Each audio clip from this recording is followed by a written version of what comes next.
Good morning, everyone. I'm very, very happy to start this new cycle of webinars on bioethics, ethics, and phenomenology in general. Today, we are very lucky to have Dr. Szanto, Thomas Szanto, with us. He's a researcher at the Center of Subjectivity. And yeah, the floor is all yours. Thank you so much for dedicating this time to us.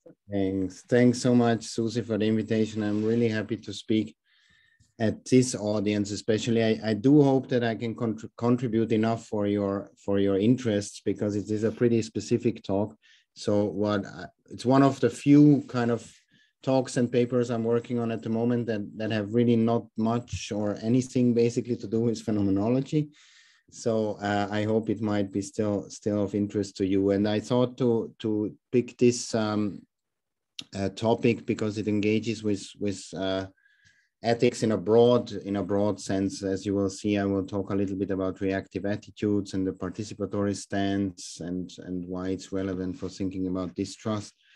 And I also a kind of a main concept that I will use that I think is of interest to you is dehumanization. And I won't really go into depth with this concept, but I hope to use it in a way that might be productive to various kind of also applied ethical domains. That's at least a hope.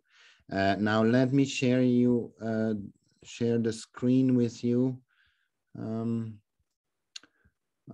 Where is, okay, just a second, because I can't see my slides on the shared mode. Okay, now here they are. Good. Okay, just a sec. Yeah. Can you see the slides, right? Yeah, good. So the title is Corporate Distrust and Dehumanization. And I should say before I start just so much about the title that I will focus on cases of corporate agency here, and corporations will be also the main examples that I will talk about. But all I'm saying about this specific kind of distrust and the role of dehumanization will apply also for all kinds of other types of group agents and collectives. So understand corporate here in kind of a broad sense of group agents, collective agents. And kind of the main hypothesis, and then eventually also the claim I will make, is that there is a significant and indeed a difference in kind between distrusting in the interpersonal domain and distrusting certain types of corporations and group agents. So this is kind of the very, very general idea that I want to present you and argue for in a bit more detail. And interestingly, there is a lot of literature, I'm sure some of you know, on trust, great literature on trust, and also some literature on distrust, but there's very few accounts of the difference or similarities of between interpersonal cases, so distrusting other people, individuals, and distrusting systems, groups, institutions, corporations, etc. And even if there is, there are of course some accounts of institutional trust into institutions, etc. But I think they fail to account for a specific type of distrust, which I will call, as you will see in a moment, deep distrust, and which is very, very different in kind from interpersonal one, but also from other types of ordinary kind of distrust in certain kind of companies, for example. Okay, so much as a background, and just to start with, immediately kind of jump into trying to generate some intuitions about what kind of what is the scenario I have in mind, or what are the cases also I have in mind. So consider a case that I will vary here into 3 different kind of variations. So the first is this, what I will call corporate distrust, or distrust towards corporations. And this is this here as an example. You distrust General Motors, the company, to inform you in case there is a potentially lethal construction fault with your car. As you will see then in case studies and examples I will later discuss, this is a case that that has happened repeatedly in real life. So this is kind of a real life scenario. Now, varying this slightly, you might have the case where you distrust an individual General Motors dealer who sells you the car, and you distrust this person in his or her professional function to inform you as to the same kind of states of affairs. And then the third variation of kind of the same scenario is that you distrust your next door neighbor, say, who happens to be also your General Motors dealer, to inform you and warn you. Now, as you will see, not much will hinge on the fact whether you know or you don't know whether this General Motors dealer is your neighbor actually. My intuition is that even if you know that it's the same person, there will be a difference in the third case. I hope this becomes clearer in a moment. So my kind of claim will be that, and for this first claim, I won't argue, but I do assume that all 3 cases are proper forms of distrust, but there are really crucial differences in kind. And the difference is the difference between 1 and 2 versus 3. So the third case, this next door neighbor, distrusting your next door neighbor to tell you that your car has potentially lethal construction faults. The difference between the corporate case and the proxy case, or the General Motor dealer in his professional function, is not so much a difference, just that we have different subject relata. So on the one hand, you distrust a group or corporate agents, or you distrust some social role or professional function versus an individual. That is the case, but that's not the decisive difference. The difference has to do with the degree of vulnerability and the type of harm that the distrusting person expects from the other. And this kind of degrees and the type of harm, the degree also of the harm or the type of harm, which is a dehumanizing form, as I will argue, this difference corresponds to different kinds of distrust. Where my hypothesis is that whereas the first 2 cases can be perfectly adequate social stances, so they are appropriate and rational, the third, so the interpersonal case, is bearing in quotation marks abnormal circumstances inappropriate. And by abnormal, I will come back to that, but I mean basically cases of psychopathic behavior, of very extreme forms of psychopathic behavior. But bearing these cases, and these are not the usual cases we have to do when we deal with other people, the distrusting your next door neighbor not to tell you that there is a potentially lethal issue that you should consider is inappropriate. Okay, so still as a kind of way of an introduction or kind of laying down the claims, we will have 2 kinds of distrust. The first, ordinary interpersonal distrust. I distrust you regarding this and this. And then what I call, for the lack of a better term, deep distrust.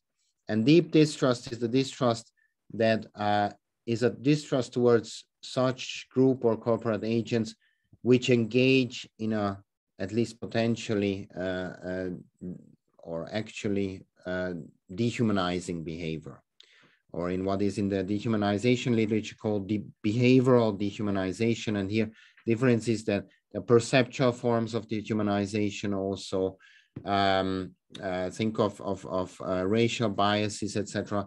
But here I have really in mind of a type of dehumanization that is systematically dehumanizing behavior where you are treating, actually treating other people in ways of dehumanization.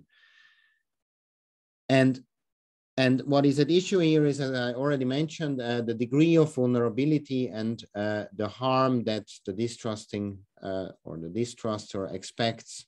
And this is an extreme type of vulnerability and an extreme type of harm, which concerns the distruster's overall personal human integrity. And by this, I mean, it's a very broad term, but by this, I mean, really the integrity, both physical and as well as psychological, mental integrity, overall integrity of you or those whom you have entrusted.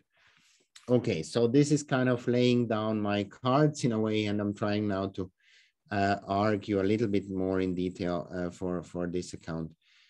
So I start by sketching a little bit of what I mean by trust and distrust, and what kind of accounts there are, and then I will focus on the reactive attitude account of trust and distrust. Then I will just go a little bit into detail with one or two case studies and further examples. And the third part, I'm not sure whether we'll get to that, but that's not so important. Okay, so first of all, of course, we have to get clear of what is meant by distrust before we can any kind of distrust, so interpersonal as well as this kind of deep form that I mean. As I said, there is a really rich and very good also, I think it's a very high quality literature on trust for decades now, starting especially with the seminal paper by Annette Bayer on trust and antitrust.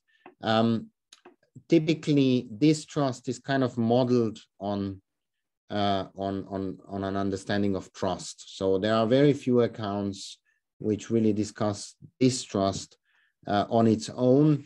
That has some problems. I won't go into that, but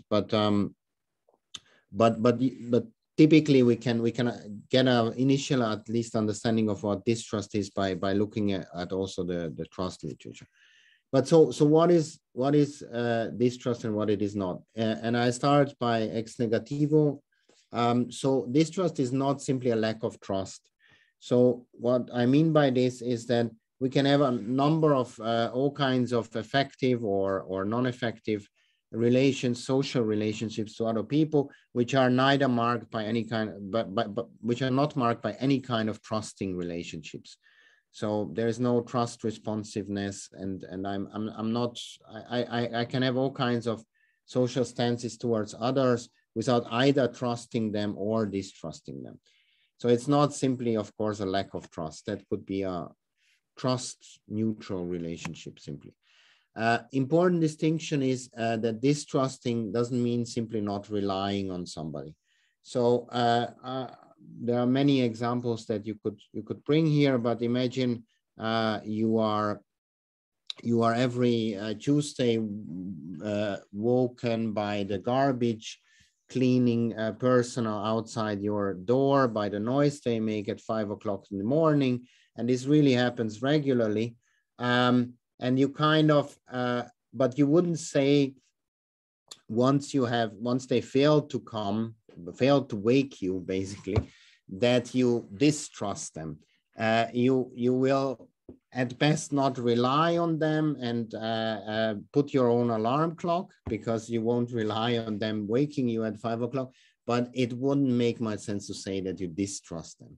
They don't know anything of your relying or not relying on them or your trust relationship towards them. So that doesn't seem to be right. It's also not as simple as to say that distrusting is a confident prediction of harm. Again, if you're confident in predicting that some harm will happen to you, if you would trust a person or agents, then you would rather not rely them or avoid them. But the typical relation would not be simply to distrust them. So we can say that unpredictability is also not equaling distrustworthiness. Likewise, predictability, not trustworthiness, for similar reasons as the difference to reliance makes it clear. Also, you would often sign contracts or make explicit agreements, legal also agreements, etc., because you don't want to or you cannot enter into trust relationships. We need to trust and also to distrust if contracts or agreements are either not available or not the desired means to enter into social relationships with others. So we can't equal that either. I'm sorry. Now, the last, and this is, I think, also pretty straightforward. So if I expect the other to be incompetent in a certain task, and or I would expect, or I know that the other, so the distrusted person or the trusted one, simply is not aware of there being any kind of trust relationship or distrust relationship going on, then again, you wouldn't speak of a distrust or trust relationship. So many people might not be aware that you lay claim on their trust and then kind of to accordingly react effectively, as you will see in a moment, and feel betrayed, for example, by them would just not be the appropriate reaction. But this is exactly what happens in trust and distrust, as you will see now in a moment. So there are four kind of types of accounts, and the literature is more complicated than that, but I'm kind of simplifying here a little bit. And I think these are the most important, at least, accounts of trust and distrust.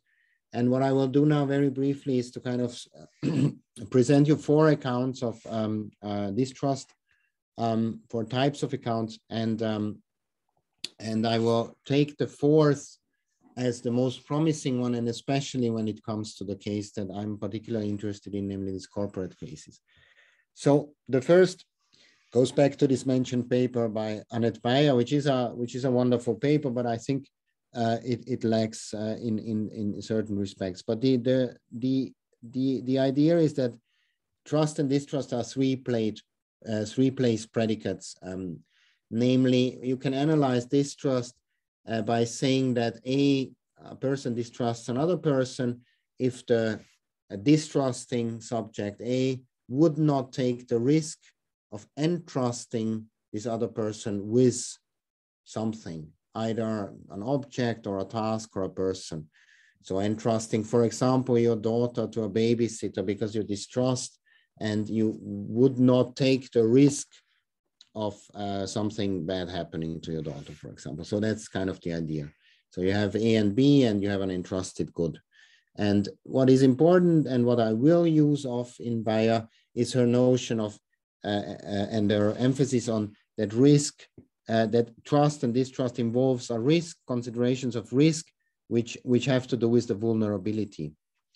And vulnerability, without vulnerability and the risk to accept vulnerability or not accept it is key to understand trust. And that is, I think, a right insight of her. Now, the motive-based accounts basically say that A expects, is not simply just taking a risk, but really expects an ill will or an ill motive or outright the motive to harm from the other whom you are distrusting. So you really have here an expectation that somebody will harm you, and this is the reason why you distrust this person. The account that comes closer to what I think is the right one is suggested by Kathleen Hawley, who says that it has to do really with made or not made and broken commitments. So distrusting has to do with commitments in the sense that if you distrust somebody, you expect the other not to fulfill explicitly or implicitly made commitments. So there has been some commitments made, and it's not the breach of contract, but the breach of commitments or the non-engagement in commitments that you expect, and hence distrust the other. Now, I think the most interesting account, sorry, I skipped over the slide. Most interesting account, and especially for my argument, is what might be called the reactive attitude accounts. So the idea is that I'm not sure how many of you are familiar with this notion from P.F. Strawson, Reactive Attitudes and Participant Stance. But the idea is that moral agency, and also for Strawson, kind of the issue of free will, has to do with persons be entering and maintaining what he calls participant stances towards each other, and not the objective stance or the non-personal stance.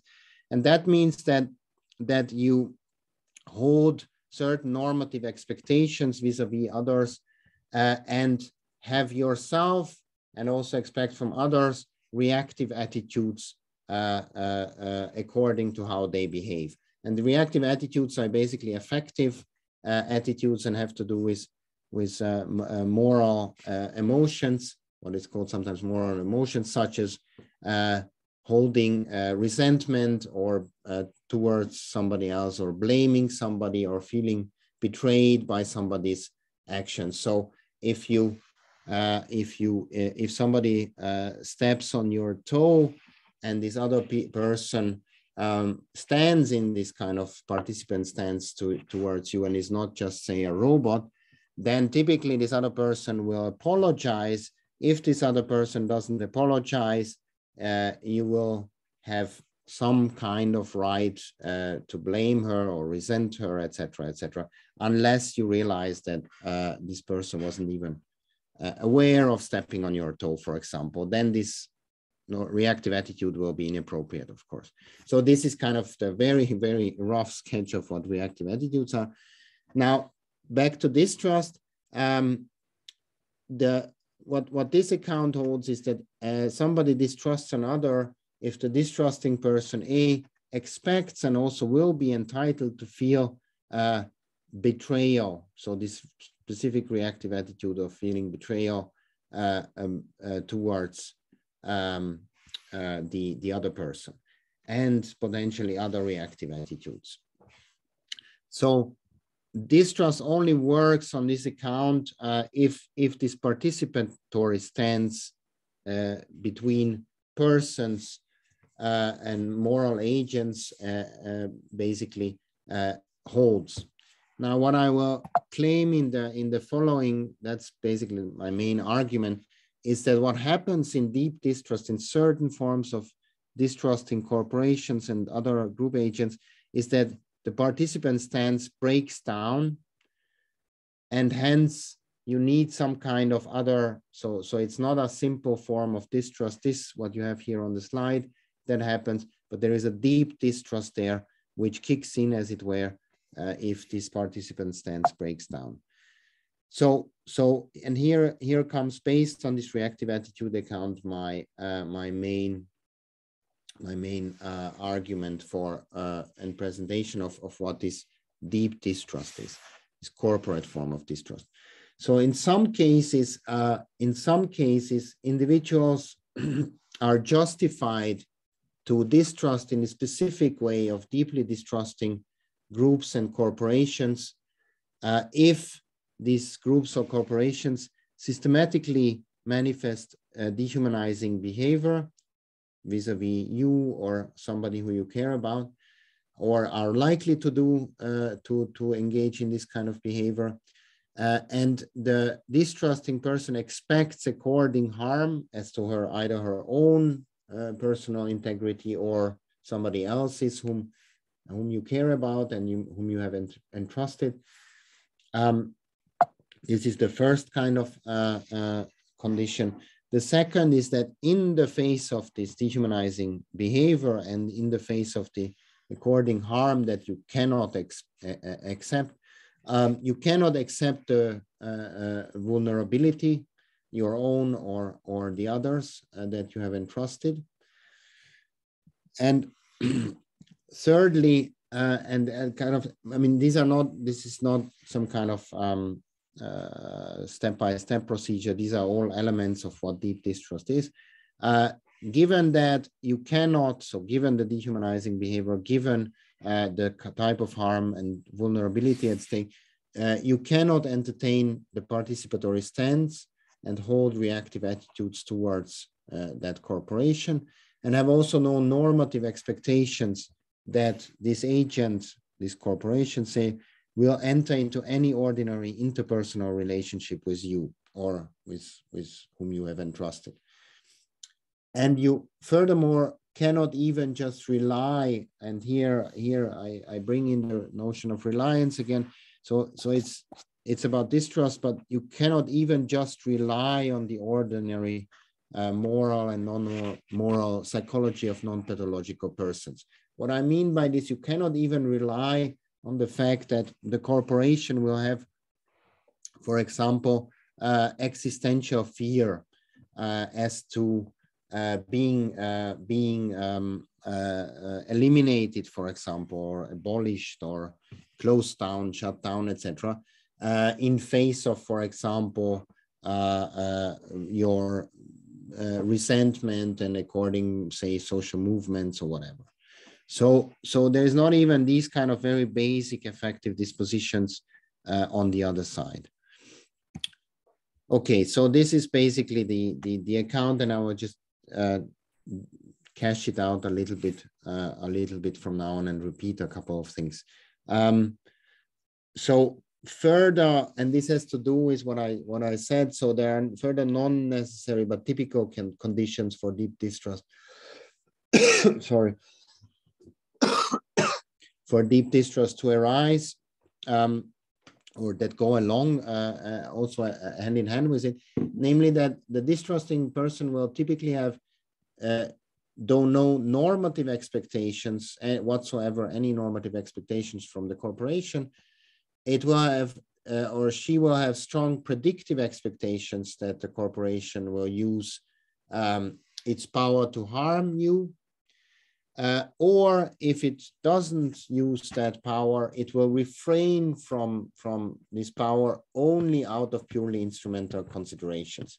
And I think this is an important point because I think what deep distrust expresses is that even if there will be some rational instrumental considerations that the corporation will be basing on its decisions, and hence in some way be trust or distrust responsive, this will be only out of purely instrumental considerations. So it will only refrain, if at all, from dehumanizing behavior if it for example, out of profit considerations.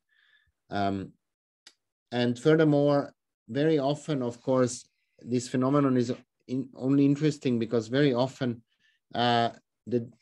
you cannot escape in entering in a deep distrust relationship of this kind because you are highly dependent upon these agents.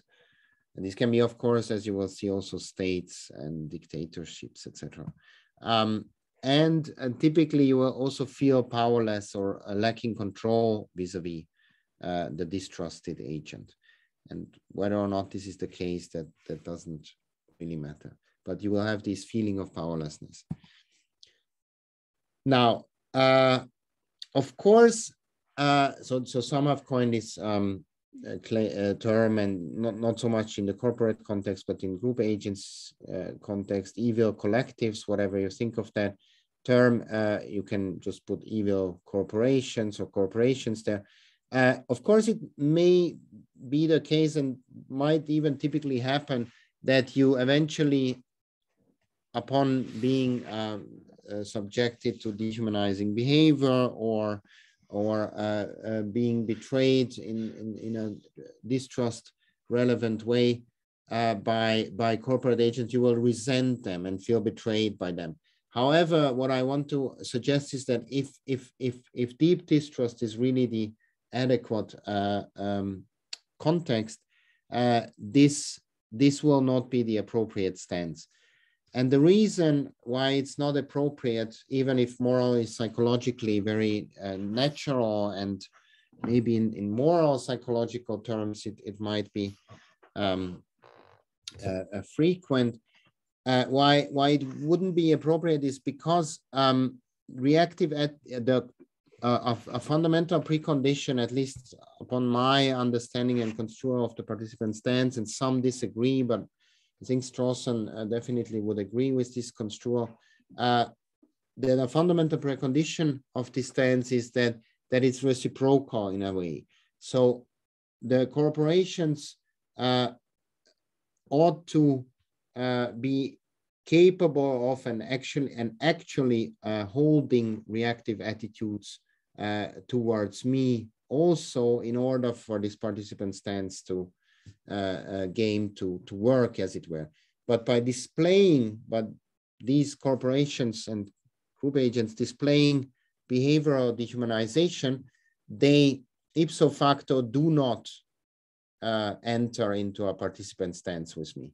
So they don't treat me as a person simply. And this is needed for there to be a interpersonal relationship of the participant stance kind.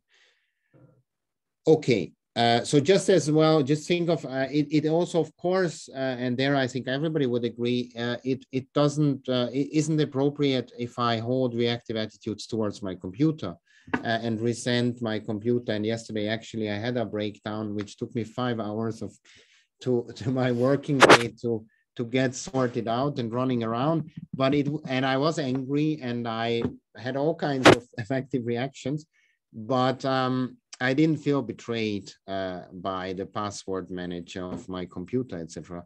And if I would have, somebody might have corrected me, I think justly, that this is not the right sort of reaction. And I suggest here that similar things happen in these corporate cases. So what I'm also suggesting is that there are no deeply distrustworthy individuals bearing these cases of psychopathy. And this is controversial, of course, but yeah, I have the intuition that at least this contrast brings it quite well out. The idea that in ordinary interpersonal relationships, even in very badly working ones, deep distrust is not the right kind of attitude. I might distrust others in various ways, but not in this extreme form. Okay. Of course, and I think this is a really important point to note, especially when we are considering social, political, and social cultural contexts of various kinds, that of course in situations where there's a systematically eroded trustworthiness of institutions and or where systemic kinds of dehumanization of the sorts I was mentioning, think of racial biases and perceptual biases that have to do with it, they can be and very often are transposed onto interpersonal relationships. So think, and these are kind of boundary cases, I would say, very interesting ones, where one would have to look really into the specificities. But I'm thinking of cases where, say, African Americans distrusting their police officer neighbors. So they're next door neighbors, as in the previous case, but who happen to be their neighbors, whom they also know as neighbors and have some kind of other kind of interpersonal encounters with them besides police encounters. Maybe a clearer case, and there are really interesting documentaries about that. Slaves, especially in sex trafficking situations, distrusting each other, even though they have become best friends, maybe even, but are embedded into a whole social, cultural, economic system of exploitation that is dominated by this dehumanization. And in this context, of course, this deep distrust can be there alongside with ordinary interpersonal relationships and even friendships. I can point you to a movie that is really, I think, interesting in this respect. And of course, just a really important heads up, I do not want to claim, quite the contrary, that all distrusting collectives or all group agents or all corporations are apt for deep distrust. So if it's kind of benevolent or semi-benevolent or just profit-oriented, but not otherwise systematically dehumanizing corporate behavior, then deep distrust is not typically and won't be the appropriate stance. So, for example, I might distrust and rather also not rely, I don't know, on a certain electric company in my home town or whatever, to not raise prices and maybe even ruin households, etc. on my own. But still, that won't be the kind of dehumanizing corporate behavior that I'm thinking here of, or institutional behavior. It might be bad enough, but it's not the relevant kind. Now, just how am I doing with time? I will try to come very quickly to an end. So just to give you some more context, very roughly, there is tons of literature on social psychological mechanisms facilitating dehumanization or leading to dehumanization and hence to deep distrust. And I will just mention a few. So diffusion of responsibility, collective diffusion of responsibility and moral disengagement, which happens typically precisely, of course, in corporate and collective agency cases. Then there has been some anecdotal and also not just anecdotal work on certain collectives and especially corporate type displaying psychopath-like behavior, lacking conscience and capacity for empathy or sympathy, or others have claimed that corporate agents don't have the type of moral agency, even if they have maybe reactive attitudes that characterizes caring agents that human beings are. Then there has been work on corporate psychopathy in context of organizational bullying and humiliation, but also a lot of different kind of social psychological and organizational psychological work on extreme workplace supervision and monitoring in kind of slave-like, slavery-like contexts, creating this type of extreme vigilance and paranoia and spiral distrust. Just a case study that I've already mentioned, but just to show you what a little bit of flesh here, as it were, to the example of General Motors. So you might know it, especially Americans might know it. This case, which has been pretty big scandal in the late 70s. So there has been this General Motors Pinto model, I think a very nice car, so I probably might have got it back then. The problem was that, and it was produced for quite almost a decade, notwithstanding that what was known from the beginning, basically from testing the car at the early 70s already, there was a misplaced fuel tank, which very easily caught fire and ended in lethal accident, even at urban traffic accidents often at relatively low speeds. And this was known to happen. And now here, I just want to show you this because this is, I think, the best or a paradigm example of a corporate type of dehumanization. You don't have to be good in math of understanding that. It's a very simple calculation. Actually, it looks more complicated than it is. So the costs up there that you can see is almost $140 million, and this is the 70s we're talking about. So really high figures, especially back then. Where the costs for fixing the issue, for kind of getting the cars back, etc.,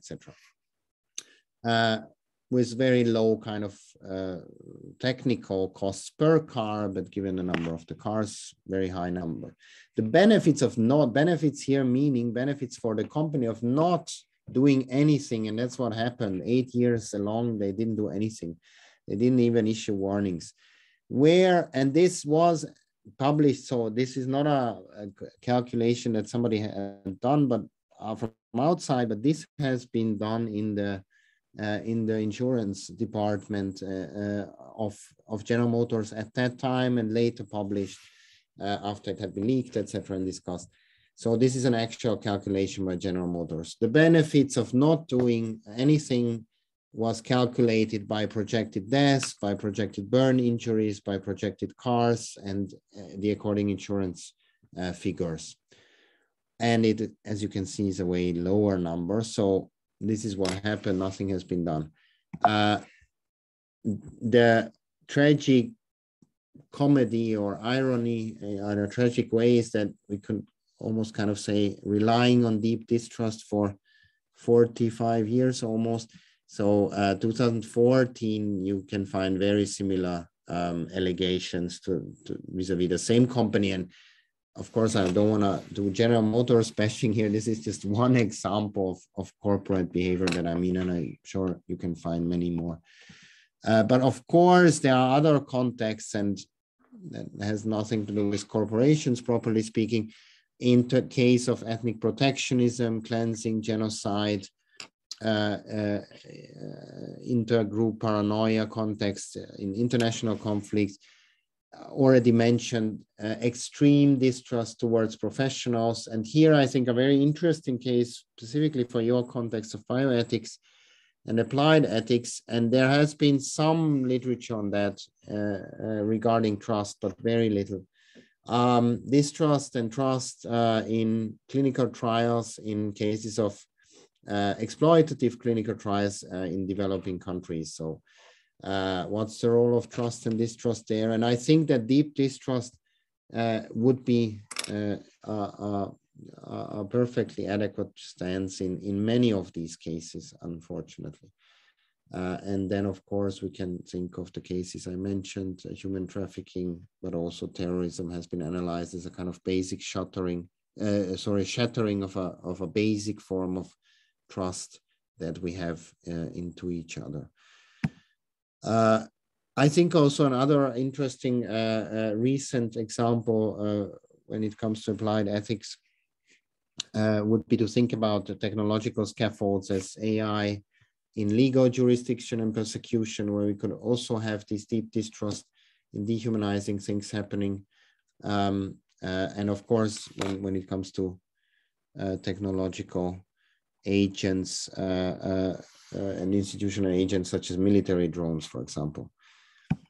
I will close with this before I just have the last concluding slide. So I think what is pretty telling, and I have to admit I haven't checked on the very latest developments, but as far as I'm not aware, nothing much has changed in 2011 in this regard, and I find it quite pretty appalling and but also very telling for why we should think more about this deep distrust and these corporate dehumanization cases, is because international human rights law doesn't require of states, so, and of course also not of corporations, but there's no binding kind of legal requirement from international human rights law perspective that would require states to exercise any jurisdiction over corporate human rights abuses. So, and of course, it's about corporate human rights. So of course, there is international human rights about human rights abuses, but not about corporate ones. And these include all kinds of human rights abuses as torture, forced child labor, slavery, etc. There are, of course, and luckily, but still it's not enough, norms and guidelines by UN and OECD, for example, but these are non-binding. And I think this is, I mean, this is just, of course, just empirical evidence, but I think that's quite telling and why it's might be important to think more about these issues. And I will skip this and just really close with some general words. So very generally, what I want to contribute to is different things. So first and foremost is to give an account of what, if anything, really interesting distinguish interpersonal and collective distrust, or distrust towards collective. I think, as far as I can see, that the standard models, the four I mentioned, fail to readily explain the phenomenon at issue. What I have done, of course, is using this reactive attitude account, which is one of the paradigm accounts that you can find. Use it to show that this specific form of deep distrust or corporate distrust is a form where it shows that this reactive attitude stance or participatory stance does not work and breaks down. So I use this model, but I think we need to think more about this deep distrust. What I want to kind of not do and also really not contribute is to kind of exacerbate what has been called already 2020 by Honora O'Neill in her really interesting BBC lectures on trust, already back then, a crisis of trust. And I think this has, of course, been exacerbated, especially in the last pandemic, if not earlier, and kind of speak the word for any kind of what McGeer has called incontinent distrust, so just spreading distrust and exacerbating distrust. But I hope that this deep distrust account helps precisely demarcating those cases of distrust and of deep distrust where it might be appropriate from those where it might not. And with these hopeful words, I want to thank you for your attention. Thanks. Thank you so much, Thomas, for this very enlightening taxonomy on distrust. I mean, I think, yeah, it could be really helpful to help building, but even a legal structure around it. Yeah, my comment was going exactly there. We really don't have enough legal care, I mean, in terms of basic human rights to contain this distrust. Anyway, thank you so much for this presentation. I open the floor to the audience. Feel free to ask questions in the chat or just taking the floor and asking question. Could you please undo the PowerPoint so we can see? Yeah, sure. Thank you so much. Great. I'm also looking at the chat, but I guess I for now ignore it, or I just leave it to you, Susie, to moderate. I dropped the comment at some point when you were talking. You remind me of some comments from Chomsky. You know, he wrote quite a bit about corporate ethics and legal framework. It's completely contradictory. And at some point I saw some similarities with your work.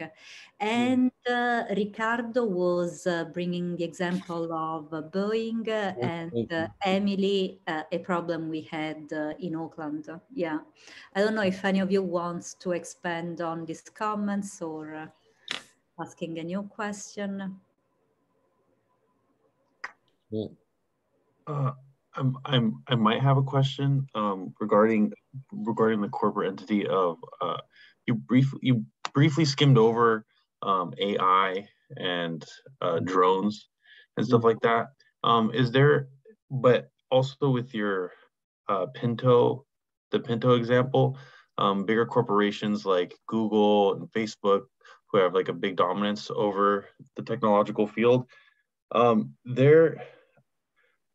what kind of distrust would be seen or heavily based? Like, that's the question I'm wondering, because it seems like it's commitment or a reactive attitude. Those are the two that I thought you brought up that I enjoyed. But would there be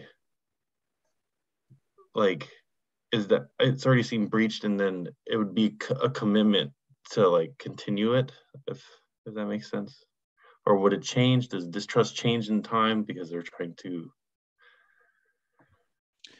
I'm not sure whether I understand the last part of your question. So please correct me if I'm wrong. So is the question whether the distrust changes in kind in time, so into deep distrust once certain commitments are broken, or? Yes, and if so, with the advances, how do the companies regain that trust? Because it doesn't seem like you talked too much on that. No, that's a great question. Yeah.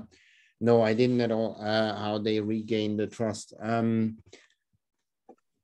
That's really a good question. So I guess, I mean, it will be a matter of communicating in a reliable and trustworthy way, as it were, that they don't engage in that kind of dehumanizing behavior anymore and are sensitive and responsive also to reactive attitudes. So I should say that, I mean, one of the key issues in eventually writing the paper, which half of it is written, but will be to figure out how I can avoid saying, which I don't want to, that corporations can't and group agents mimic or maybe even genuinely have reactive attitudes. So be remorseful and not just, of course they make these kind of statements. We can read this in the newspaper. It's a very ordinary thing to read that, I don't know, Facebook apologizes and regrets decisions, etc. Maybe not so much with Facebook, but with some other corporation. But the question, of course, is whether it makes sense to really attribute those reactive attitudes to them.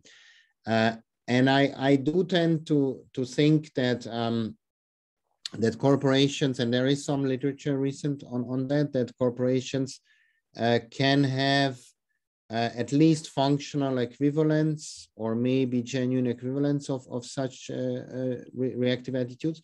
My point would still be that in cases when they do engage in this dehumanizing behavior, and as long as they do it and with respect to that behavior, the participant stance is breaking down, because you wouldn't, I mean, if you treat somebody, your customers, and as long as you treat them, not even just as numbers, because of course all companies do that, but in ways that systematically harm them and rip them off of their personal, physical, psychological, mental integrity, then of course you don't treat them as persons, and the reactive attitude game of holding others accountable, blaming others, forgiving others, only makes sense if there is this interpersonal relationship play going on. But in this kind of dehumanizing behavior, that is not the case.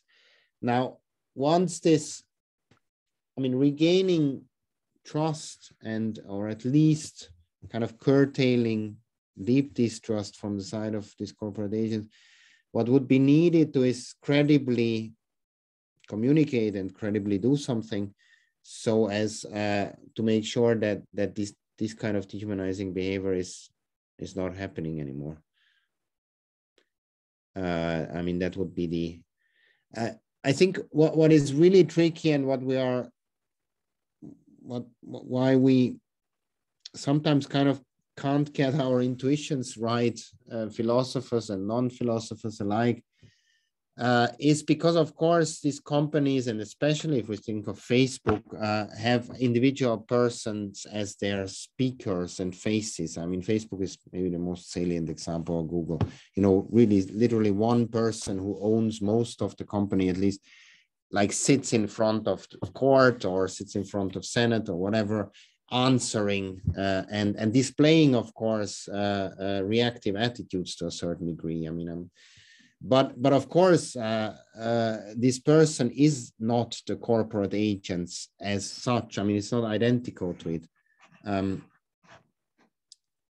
in most corporations, the boundaries are way more blurred even than in Facebook or even Google.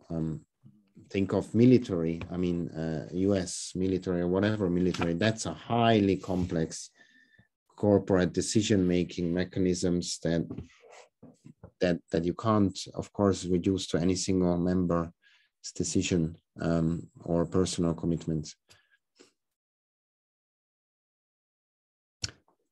Long answer. I'm not sure. I'm sorry whether I answered your question. I hope so, at least partly. Yes. Thanks. Thank you. It was great. I thought it was a great answer. Thanks.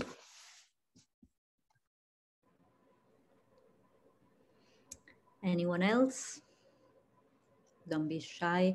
Even if you don't belong to Cal State, I saw that there are people joining the webinar. Don't be shy. Jump in. Definitely. I've been exposed to very severe criticism with these people. Some people have liked it. Some people have really shredded it into pieces. I'm absolutely open for any of these reactions, or just clarificatory questions just as well. I think we need this paper, Thomas. We really need this paper. Thanks. It has been, I've been working on it on and off for way too long, so I should just really write it. You put the finger on some bad faith that I think is there. I mean, is the corporate a person, not a person? Can there be reciprocity? We need to clarify the terms. We need to bring some light on that because they play with our life, because it can become dehumanizing. This kind of taxonomy might help ultimately in the lawmaking process. That's why I really think that we need a paper like that. Thanks so much. So what I think is why I think it's what it might also contribute is, and I was surprised by that. So the last time, or one of the last times I gave this paper was actually at the dehumanization specific workshop. So it wasn't on trust and it wasn't on collective agency. It was really focusing on dehumanization. And then I read a bit more and heard at the workshop also more talks from really properly dehumanization literature. And there again, it surprised me that within that literature, corporate agencies hardly considered at all as instances of dehumanization. The typical examples, of course, are either really interpersonal ones. I mean, cases of rape is, of course, a paradigm example. But of course, the most salient ones are genocide and war, Holocaust, etc., etc. But corporations which engage systematically and standardly, I mean, it's not a very unusual thing to do. And I think it lies in their nature, at least of the paradigm kind of corporations, or many paradigm corporations, to engage. That's their very essence. Some of it is benevolent in a way, dehumanization as it were, or at least depersonalization, treating you as numbers, treating you as statistics, etc. But many aren't benevolent, but exploitative. And then there is, of course, this big literature on trust, and very little of what it means actually trusting, distrusting, especially corporate agents and institutions. And then, as you just said, there is quite a bit of literature, of course, about corporate personhood and what corporate persons, whether they exist, what they might look like, how they differ from individual human persons, etc. And whether they can be moral agents. Of course, there is literature on that. But what is lacking there again is precisely this, that they don't just behave rationally or just irrationally, but in specific rationally and strategically dehumanizing ways. And that I haven't found in that specific literature either. So, But it makes you hopeless because there can't be reciprocity. They engage with you, but you cannot engage with them. Exactly. That's the problem, especially, I mean, if you think of health insurances. Big private hospitals, I mean, it's truly hopeless. Yeah. No, that's a really good example also, health insurances and certain kind of contemporary developments everywhere. I mean, less in Europe still, but I'm just waiting for them. Exactly. Of this bonus malus type of health insurance and medicalization. And that would be a very good further example of this. Yeah, exactly. And relevant for your context, of course, of work fields. Anyway, do we want to say goodbye, or do we have a very last question? What do you think? It's your last chance. But it's early in the morning still. Yeah, we just started the day. So on my part, it's the dark Copenhagen, but you're ending your day. Well, thank you so much for this brilliant paper and presentation. We were lucky to have you, and see you soon, who knows. Thank you so much for this occasion, Susie. Thanks, and for your patience and questions. Thanks so much. Bye-bye. Bye, everyone. Thank you very much. Bye. Thank you. Take care.